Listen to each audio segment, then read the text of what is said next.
आत्मीय स्वजन भाइयों बहनों, सादर जय जय सीताराम, जय गौ माता, जय गोपाल। इस शिक्षा विभाग में सेवानिवृत्त के बाद पहली बार हम भारत भ्रमण में निकले और ईश्वर कृपा से स्वर्गीय राजीव दीक्षित के पुण्यभूमि वाले ज़िले अलीगढ़ में 23-24 को संगोष्ठी थी, उसमें जाने का अवसर प्राप्त हुआ और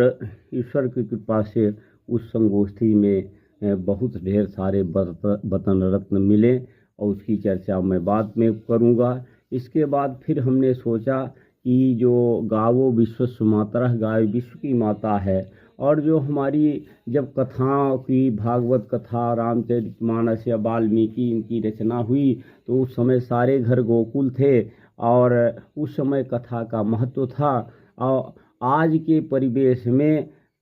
मने घरों से गाय और नंदी निकल चुके हैं, तो इस कथा और भागवत का कोई अर्थ नहीं है, तीर्थ व्रत का कोई अर्थ नहीं है, क्योंकि हमारी धर्म की मूल गौ और धर्म के प्रतीक नंदी की हत्या हो रही है, करुण आह निकल रही है, इसलिए सारे व्रत तीर्थ सब बेकार हैं। हमें दिल्ली में बवाना गौशाला देखने का अवसर मिला और वहाँ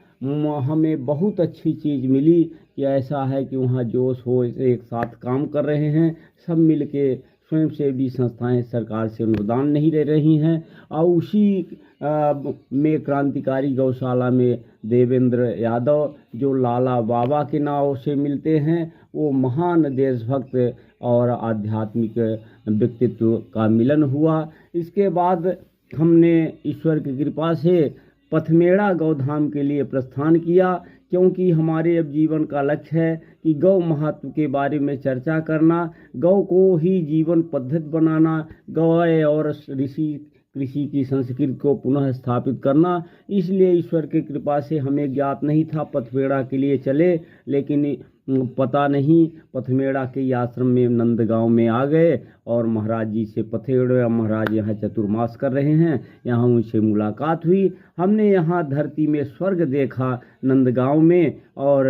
महाराज की प्रेरणा से यहाँ ठहरे हुए हैं और ईश्वर की कृपा से आगे चल कर यह जीवन गौ महात्म के बारे में और सारे देश में गौ महात्म की अलग जगाने और पुनः धर्म की